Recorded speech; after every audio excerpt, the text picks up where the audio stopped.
Sloboda vierovyznania alebo presvedčenia. Úvod.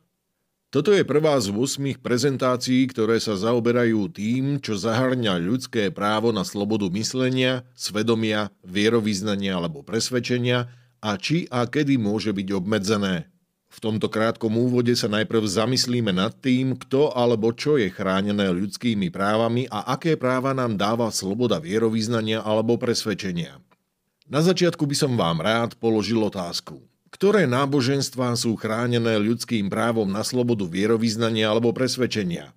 Myslíte si, že sú to hlavné svetové náboženstvá?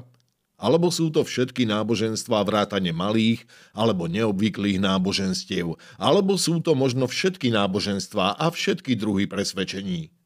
V skutočnosti to bola záľudná otázka. Pýtal som sa, ktoré náboženstvá sú chránené. Ľudia sa často domnievajú, že sloboda vierovyznania alebo presvedčenia chráni náboženstvá a presvedčenia, ale v skutočnosti to tak nie je. Rovnako ako všetky ostatné ľudské práva, aj sloboda vierovyznania alebo presvedčenia chráni ľudí, nie náboženstvá alebo presvedčenia samotné.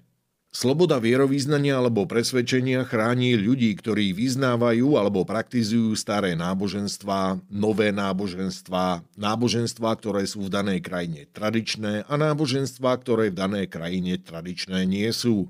Chráni aj ľudí s vážnym nenáboženským presvedčením o základných otázkach, ako sú ateisti, humanisti a pacifisti, bez ohľadu na to, v ktorej krajine žijú. Sloboda vierovyznania alebo presvedčenia chráni dokonca aj ľudí, ktorí sa o náboženstvo alebo presvedčenie vôbec nezaujímajú. Inými slovami, sloboda vierovyznania alebo presvedčenia chráni každého. Akú ochranu alebo práva teda máme? Aby sme to zistili, musíme sa pozrieť na medzinárodné deklarácie a dohovory o ľudských právach. Dve najdôležitejšie z nich sú článok 18 Všeobecnej deklarácie ľudských práv OSN a článok 18 Medzinárodného paktu OSN o občianskych a politických právach.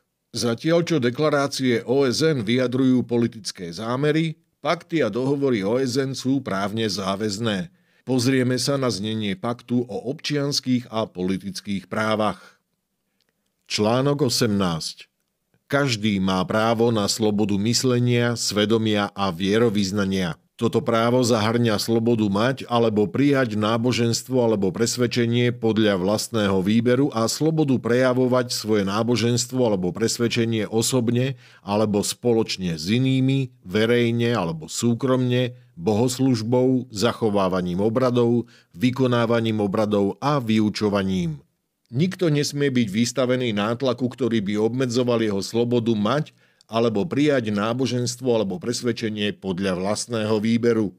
Sloboda prejavovať svoje náboženstvo alebo presvedčenie môže podliehať len takým obmedzeniam, ktoré sú stanovené zákonom a sú nevyhnutné na ochranu verejnej bezpečnosti, poriadku, zdravia alebo morálky alebo základných práv a slobôd iných.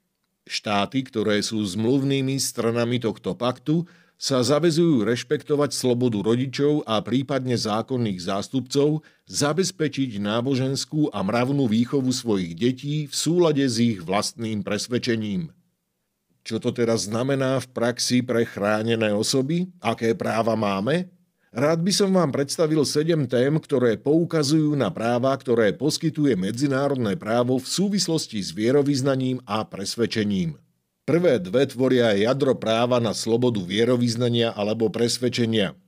Sloboda mať, vybrať si, zmeniť alebo opustiť náboženstvo alebo presvedčenie a sloboda praktizovať alebo prejavovať náboženstvo alebo presvedčenie.